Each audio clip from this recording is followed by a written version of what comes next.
श्री शिवाय नमस्ते दोस्तों। हर हर महादेव। कैसे हैं आप सब लोग। आप लोग जानते हैं कि 30 मई 2024 को है नव तपा की अष्टमी। दोस्तों, ये नौ तपा जेठ महीने की अष्टमी तिथि का बहुत ही बड़ा और विशेष महत्व है, इसलिए आप लोगों को इस मौके को अपने हाथ से बिल्कुल भी नहीं जाने देना चाहिए। इस दिन पीपल की बिंदी वाला उपाय आपको जरूर करना चाहिए।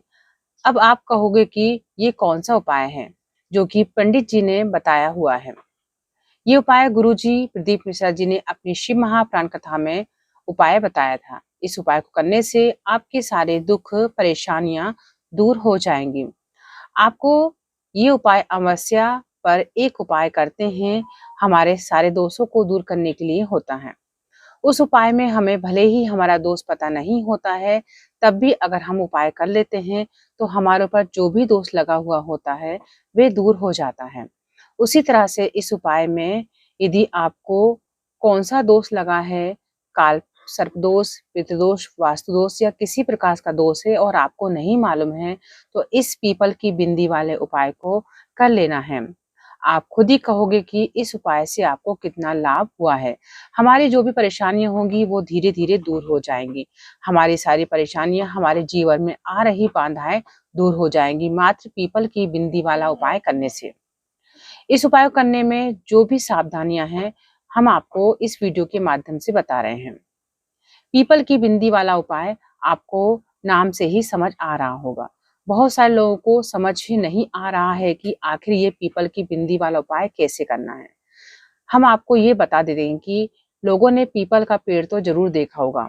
पीपल का पेड़ देखा है तो पीपल के पेड़ के नीचे आप लोगों ने देखा होगा, हमेशा कुछ लोग होते हैं जो पीपल के नीचे जमीन पर दाग होते हैं। दरअसल दाग पीपल के पानी के होते हैं, यानी कि पीपल के जो पत्तों का जो पानी निकलता है वो पीपल के आसपास बूंद बूंद करके टपकता है, उसे ही हम दाग कहते हैं। आपको मात्र करना क्या है कि इस उपाय में उस पीपल के पानी को लेकर आना है। देखिए, सबसे पहले इस उपाय को आपको अष्टमी तिथि के दिन करना है, यानी कि जेठ महीने की अष्टमी तिथि है और बहुत ही बड़ा और विशेष दिन है, तो इस दिन आपको पीपल की बिंदी वाला उपाय करना है। हम आपको बता दें कि ये वाला उपाय जो है, ये विशेष रूप से घर की जो बड़ी माताएं बहनें होती हैं उनको करना चाहिए। यदि आपके घर में माताएं बहनें नहीं हैं तो घर का कोई भी पुरुष या भाई इस उपाय को कर सकता है। ये उपाय घर से सिर्फ और सिर्फ किसी भी एक सदस्य को करना है। सभी सदस्य को करने की आवश्यकता बिल्कुल नहीं है, इस बात का ध्यान रखना है। विशेष रूप से घर की जो बड़ी माता बहनें होती हैं, किसी भी एक माता बहन को ये वाला उपाय करना है। किसी कारणवश अगर घर में माताएं बहनें उपस्थित नहीं है तो ये वाला उपाय कोई भी पुरुष कर सकता है, या घर का कोई भी बड़ा व्यक्ति जो मुखिया है वह भी इस उपाय को कर सकता है। उसके बाद में इस उपाय को करने का हम समय जान लेते हैं। इस उपाय को करने का जो समय है वो है प्रातःकाल, सुबह सुबह का समय। इस उपाय को वैसे शाम के समय प्रदोष काल में भी कर सकते हो, लेकिन बात ये हो रही है कि यदि आप सुबह यानी कि मॉर्निंग के समय इस उपाय करते हो तो आपको ज्यादा लाभ प्राप्त होगा और इस उपाय को करने में आपको कोई भी दिक्कत नहीं आएगी। प्रदोष काल के समय अंधेरा हो जाता है तो हम इस उपाय को करने में थोड़ा सा लेट भी हो जाते हैं, तो उपाय का फल हमें नहीं मिल पाता है और भूल से भी कुछ न कुछ गलती हो जाती है। इसलिए इस उपाय को आपको सुबह ही करना चाहिए। नौ तपा के दिन चल रहे हैं तो इस उपाय को आप जितना जल्दी हो सके उतना जल्दी आप कर लीजिए, ताकि आप नौ तपा की जो कड़ाके की गर्मी पड़ रही है उससे बच सके और आपको लू ना लगे। देखिए, पीपल के पानी की बिंदी हमको लेना है। पीपल का जो पानी लेना है वह हम कैसे लेंगे। सबसे पहली चीज, इस वाले उपाय को समझना है आपको। घर के पास में जो पीपल का पेड़ लगा हो वहां पे जाना है। उसके साथ में कुछ ऐसी खाली एक कटोरी आपको छोटी सी लेकर जानी है। पीपल के पानी की जो मतलब बिंदी होगी, जो नीचे गिरा होता है, आपको वो एक छोटी सी कटोरी लेकर जाना है और उस पीपल के पेड़ के नीचे पहुंचना है। आप थोड़ा सा बैठेंगे, 5 से 10 मिनट आपको हो सकता है लग जाए। पीपल के पानी की जो बूंद होती है उस कटोरी में थोड़ी बहुत टपकेगी, उसके लिए आपको वहां पर थोड़ी देर के लिए बैठना है। क्योंकि ऐसा नहीं है कि आप बैठे और उठ गए, थोड़ा टाइम लगेगा एक एक बूंद टपकने में। तो आपको उस कटोरी में उस पानी को झेल लेना है। अब जिस बात को लेकर आप अपने साथ में गए हो उसे वहां पर रख देना है और कुछ समय बाद 5 से 10 मिनट बाद आधा घंटा भी हो जाए तो आप रुक जाना।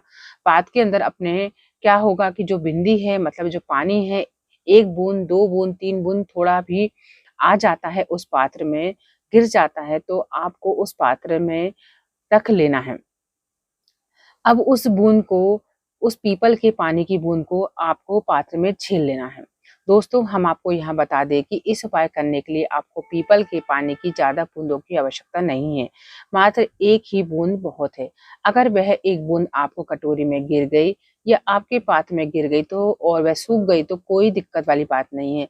सूखी हुई बिंदी से भी आप इस उपाय को कर सकते हैं। जैसे ही आप लोगों के पास में पीपल का पानी आ जाता है, भले से एक बूंद या आधी बूंद आ जाती है या सूख भी जाता है, तो उस सूखी हुई बूंद से जो है ये वाला उपाय कर सकते हो। करना क्या है, वह जो पीपल का पानी है भले से ही बूंद भरी ही क्यों ना हो, चाहे सूखी हुई क्यों ना हो, वह पात्र आपको अपने साथ में रखना है। अपना 1 लोटा जल भरना है। उपाय को करते समय उपाय करने की तैयारी आपको पहले से ही कर लेनी है। यानी कि जिस दिन आप ये उपाय करने वाले हो उस दिन आपको इस बात का विशेष ध्यान रखना है कि उपाय के लिए कम से कम आपको आधा 1 घंटा समय निकालना है। अब आपको क्या करना है, पहुंच जाना है शिव जी के मंदिर।